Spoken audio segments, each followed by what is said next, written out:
کی بارگاہ میں ایک جوان آئے، آقا نے ان سے فرمایا، ایک جوان آئے، آقا نے ان سے فرمایا، ایک ذمہ داری دی، بھاری ذمہ داری اللہ کے رسول نے عطا فرمائی۔ کیا ذمہ داری تھی؟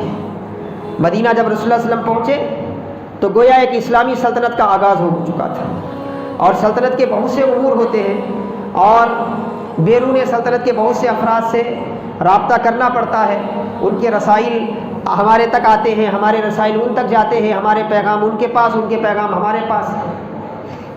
تو آقا علیہ السلام کے مقابل میں ایک طرف مکے کے مشرک تھے تو دوسری طرف دنیا بھر کے یہودی تھے، ان کے بادشاہوں سے خط و کتابت چلتی تھی، رسول اللہ صلی اللہ علیہ وسلم کے نام ان کے پیغام آتے تھے، آپ کو ان کے نام سے پیغام بھیجنا پڑتا تھا۔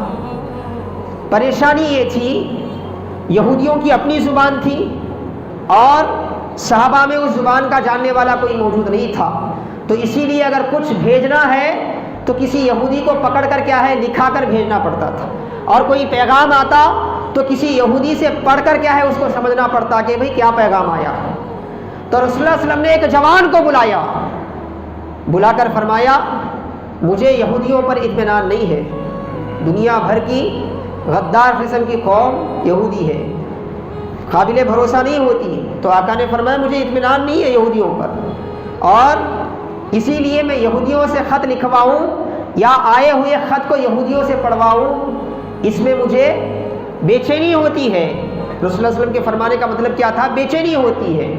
اسی لیے اے زید، تم میرے لیے یہودیوں کی زبان کو سیکھو، یہودیوں کی زبان کو سیکھو، ایک اجنبی زبان سیکھنے کے لیے آقا نے فرمایا اس نوجوان کو۔ اس نوجوان کا نام کیا ہے؟ حضرت زید بن ثابت رضی اللہ تعالیٰ عنہ، جو بچپنے کے عالم میں آپ اسلام قبول کیے تھے، اور اس وقت جب مدینے میں ہجرت کر کے پہنچے تھے تو جوانی کا عالم تھا آپ کا۔ اور حاضرین محترم اعزائے گرامی، اس جوان پر آقا اسلام کی محبت کا غلبہ کیسا تھا، رسول اللہ صلی اللہ علیہ وسلم کی بات کی اہمیت کیسی تھی۔ مسند احمد کی روایت ہے، حضرت زید بن ثابت فرماتے ہیں آقا نے فرمایا یہودیوں کی زبان سیکھو، تو چونکہ آقا نے فرمایا تھا 15 راتیں نہیں گزری میں پوری زبان اچھی طرح سے سیکھ لیا۔ 15 راتوں کے اندر میں نے اجنبیوں کی پوری زبان، ان کا طور طریقہ، ان کا لکھنا پڑھنا سیکھ لیا۔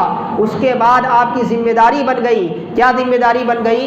یہودیوں کی جو بھی فرامین آتے، جو بھی ان کے کتاب رسائل آتے، جو بھی ان کے خط آتے، اس کو پڑھ کر سنانا، اور آقا کی طرف سے جو بھی پیغام لکھنا ہے وہ لکھنا اس جوان کا کام تھا، جس نے آقا علیہ السلام کی خدمت میں 15 دن کے اندر رسول اللہ صلی اللہ علیہ وسلم کے لیے اس زبان کو سیکھ لی تھی۔ آج اتنے جوان یہاں پر موجود ہیں، اگر میں کسی سے انگلی اٹھا کر سوال کر لوں کہ تم اپنی جوانی میں اپنے اسلام کے لیے کیا کیا، کیا کوئی خوشی کوئی ایسا جملہ بول سکتا ہے جس کی وجہ سے ہم فخر کر سکیں کہ بھئی آج بھی ہمارے جوانوں میں اسلام کی وہ کیفیت موجود ہے؟ نہیں کر سکتا۔ ہم نے اپنی دنیا کے لیے بہت سی جوانی کا حصہ گنوایا، لیکن اپنی آخرت کے لیے، اپنے نبی کے لیے، اپنے دین کے لیے کیا ہے ہمارے پاس؟ اتنی بڑی بڑی مسجدیں ہم بناتے ہیں، ان مسجدوں میں نماز پڑھنے والے وہ لوگ ہوتے ہیں جن کی عمر کا آخری حصہ ہو چکا ہوتا ہے، عمر کے آخری پڑاؤ میں وہ رہتے ہیں۔ جوان کہاں رہتے ہیں؟ رات کے 3 بجے تک جاگتے ہیں، اور جب فجر کی نماز کو پڑھنے کا وقت آتا ہے تو وہ اپنی بستروں پر سوئے ہوئے ہوتے ہیں۔